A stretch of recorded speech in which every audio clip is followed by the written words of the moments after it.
샬롬 샬롬 샬롬 샬롬. 하나님 사랑합니다. 여러분 주 안에서 사랑합니다. 오늘 야훼는 용사신이 출애굽기 15장 1절에서 21절까지 우리 함께 합독했습니다. 잘 아시겠지만 1절에서 18절까지는 모세의 노래, 19절에서 21절까지는 모세의 누나인 미리암의 노래로 이렇게 이루어져 있습니다. 홍해에서 벌어진 하나님의 기적을 찬양하는 두 개의 노래이죠. 미리암은 모세의 누이로 알려졌고, 미리암은 히브리식 이름이고 예수님 시대에는 마리아라고 불렀다. 미리암의 노래는 너희는 야훼를 찬송하라. 그는 높고 영화로우시며 말과 그 탄자를 바다에 던지셨음이로다 하며 모세의 노래 첫 구절을 반복합니다. 성서학자들은 이 미리암의 노래가 출애굽과 관련된 찬양 중에서 가장 오래된 노래라고 판단합니다. 이스라엘이 부른 최초의 시편이고 찬송시입니다.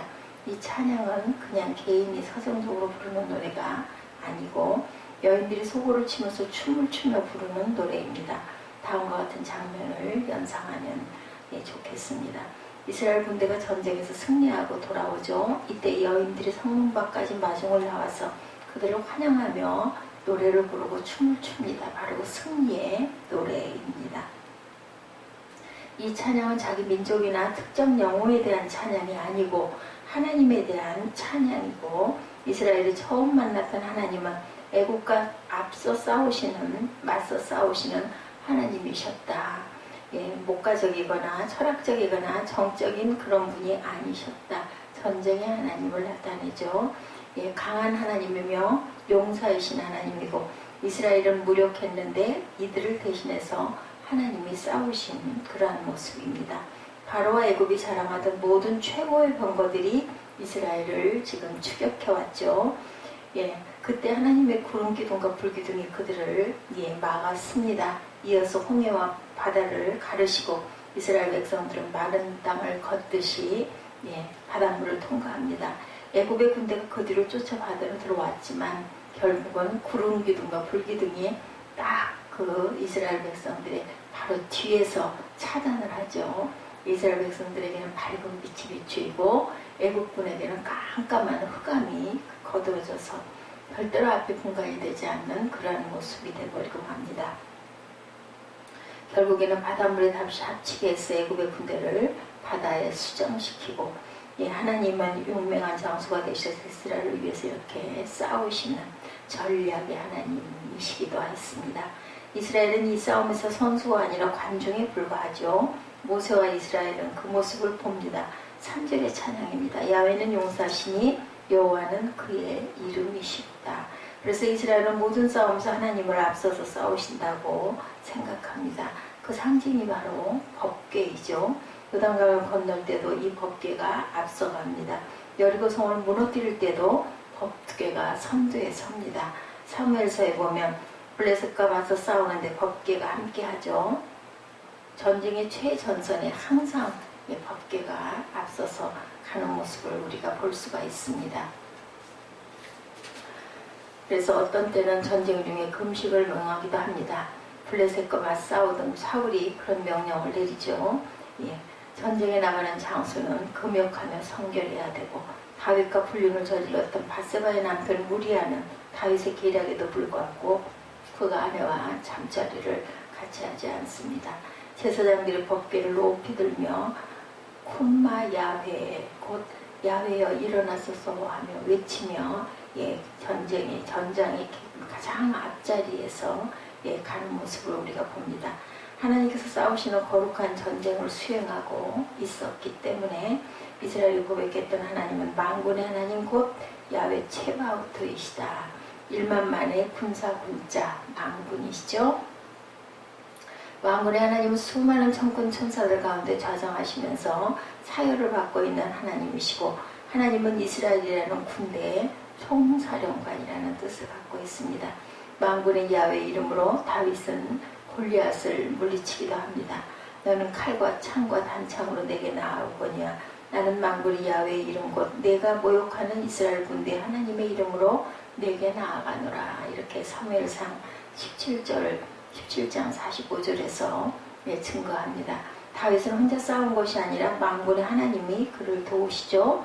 극단적인 경우 전쟁 때 전략이라는 것도 필요가 없었고 하나님이 함께 하시기만 하면 승전하기 때문이고 하나님이 함께 하시기만 하면 무서울 게 없죠. 두려울 것도 겁날 것도 없습니다.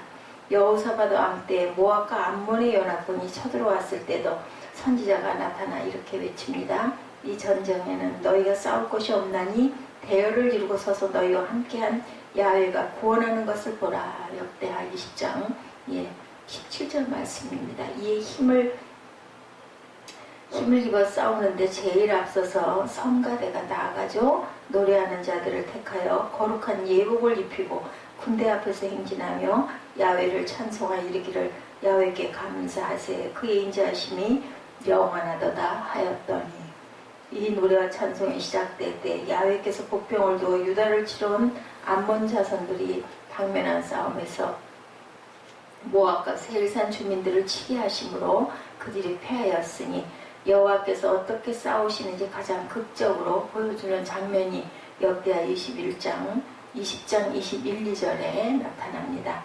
이스라엘이 바벨론의 포로로 끌려가죠. 이들이 70년 만에 돌아왔습니다. 돌아오게 된 여러 이유가 있지만 그 중에 결정적 원인은 바로 하나님의 이름 때문이었다. 에스겔서의 말씀입니다.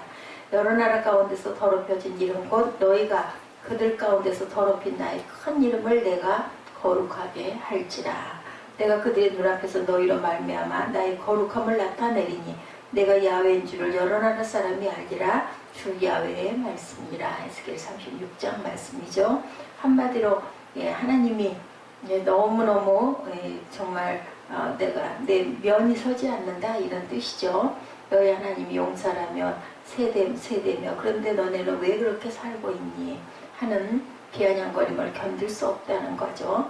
이스라엘을 해방시켜서 하나님이 약하지 않음을 보여주시겠다라는 그러한 뜻입니다. 그래서 여러 기도 중에 이 하나님의 이름에 호소하는 기도가 아주 강력합니다. 하나님은 만군의 하나님 야훼이죠. 이제 그 영광을 보여주옵소서. 모세도 하나님이 광야에서 이스라엘을 버리겠다고 하니까 하나님의 명성에 호소하는 기도를 드리기도 합니다. 이방 민족들이 하나님이 힘이 없어 버린 줄 아니까 심판을 거두어 달라고 해서 하나님의 자존을 건들죠. 그래서 그 기도가 하나님께 받아들여지는 모습을 우리가 봤습니다. 하나님의 영광을 위하여 일을 이루어 주옵소서.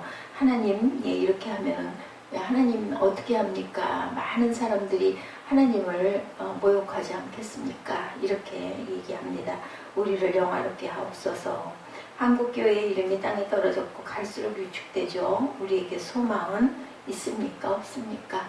소망은 우리에게 있지 않고 하나님의 이름이 있다는 것을 우리가 꼭 기억해야겠습니다. 하나님께서 당신의 더럽혀진 이름을 회복하기 위해 일어나실 것을 믿습니다. 역사에 대한 소망도 거기에 있죠. 하나님께서 시작하신 일이고 하나님의 명예가 달려있기에 하나님께서 승리로 이끄실 것을 믿나이다. 우리들이 당면한 싸움에서 승리하기 위해서는 우리 눈이 열려서 우리를 위해서 싸우시는 야훼 하나님을 볼 수 있어야 합니다. 아람의 군대가 선지자 엘리사를 잡기 위해서 엘리사가 사는 성을 포위하죠.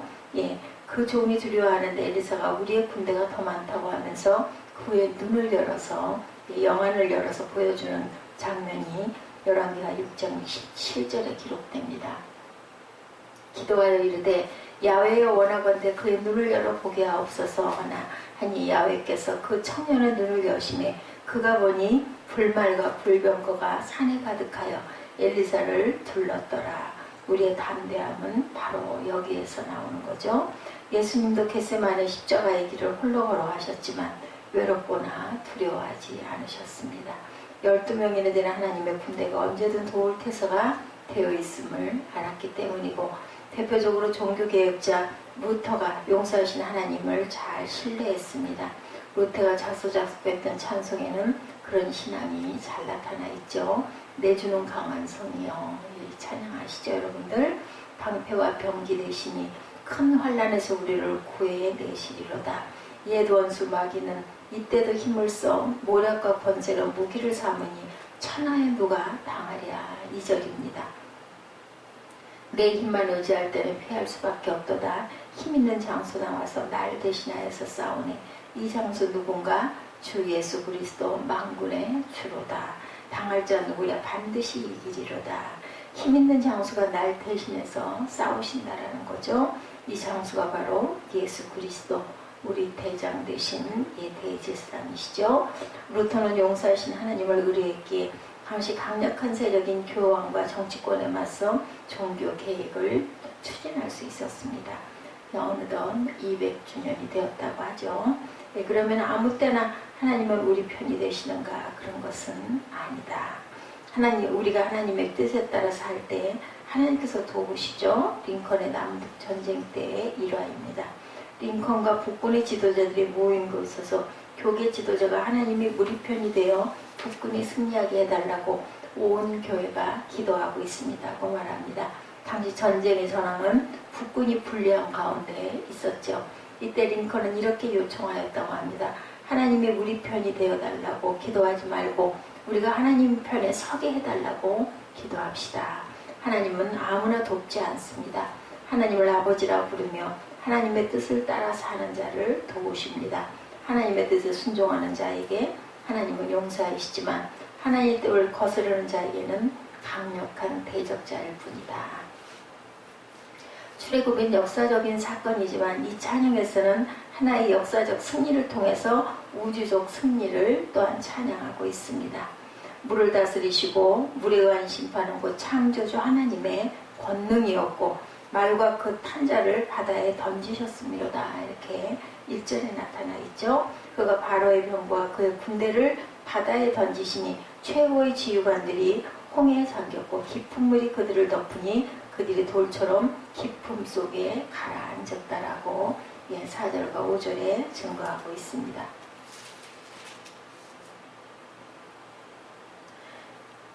주의 콧김에 물이 쌓이되 파도가 언덕같이 일어서고 큰 물이 바닷 가운데 엉금이이다. 8절이죠. 주께서 바람을 일으키시네 바다가 그들을 덮으니 그들이 거센 물에 납같이 잠겼나이다. 10절입니다. 애굽은 하나님을 대적하는 혼돈의 세력이죠. 이사야 선지자는 이 사건을 이렇게 해석합니다.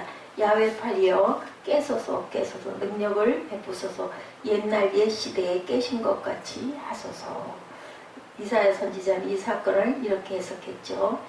또한 라합을 점이시고 용사를 찌르시니가 어찌 주가 아니시며 바다를 넓고 깊은 물을 말리시고 바다 깊은 곳에 길을 내어 구속받은 자들을 건너게 하시니가 어찌 주가 아니시나이까.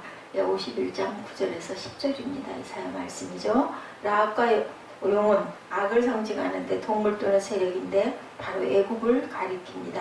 악의 세력들이 애굽이라는 나라를 통해서 하나님을 대적한 것이죠. 하나님은 애굽을 혼내심으로 바로 악의 세력을 심판하시는 모습이 나타납니다. 마르틴 루터킹은 이렇게 해석했습니다. 애굽은 굴욕적인 압제, 불경건한 착취, 억압적인 통치 등의 형태를 갖고 나타나는 모든 악을 상징한다. 애굽은 모든 악, 사단의 세계를 얘기하죠. 지금 아시아가 하나님의 말씀을 선포하는 때는 바벨론 포로 때입니다. 이제는 바벨론 땅의 애굽이 되죠. 하나님의 선택받은 백성을 포로로 억압하는 모습이 나타납니다. 반생명적이고 반인간적인 폭력적인 문화가 이스라엘을 억압하고 있죠. 애굽을 통해서. 하나님은 이 혼돈을 물리치고 정의를 찾아가십니다. 이 상황은 바로 창세기 1장 2절의 상황과 같죠. 그 땅에 혼돈하고 공허하며 흑암의 깊음 위에 있고 하나님의 영은 수면 위에 운행하시나이다. 하나님의 율법이 무너지고 정의가 무너진 현장이죠. 이곳에서 하나님의 영 곧 바람이 혼돈의 무리를 감싸고 있는 모습이죠. 이곳에 하나님의 말씀이 떨어지는 순간 빛이 생기고 질서가 잡히고 온갖 생명으로 충만합니다. 하나님의 출애굽의 역사는 오늘도 계속되고 있죠. 부정의하고 무질서하고 반생명으로 가득 찬 땅이 바로 애굽이라는 것. 그런 인생이 우리가 출애굽해야 할 곳이죠. 하나님은 그곳에서 해방의 역사를 이루어 가십니다. 억압받는 자들의 편이 되셔서 그들을 위해 싸우시고 애굽이라는 악의 세력을 통하여 그들을 통해 수장을 시키는 모습이죠. 그리고 당신의 백성들을 자유와 생명의 땅으로 인도하십니다. 이 해방의 하나님, 용사 되신 하나님을 의지하여서 승리하시는 저와 여러분 되시기를 주님의 이름으로 축복합니다. 애굽을 떠나야 되겠죠. 우리가 항상 하나님의 편에 서서 승리의 노래를 부르는 모세와 미리안의 그러한 하나님을 경외하고 찬양하는 그런 마음들이 되시고 고백이 되시기를 주님의 이름으로 축복합니다. 기도하시겠습니다.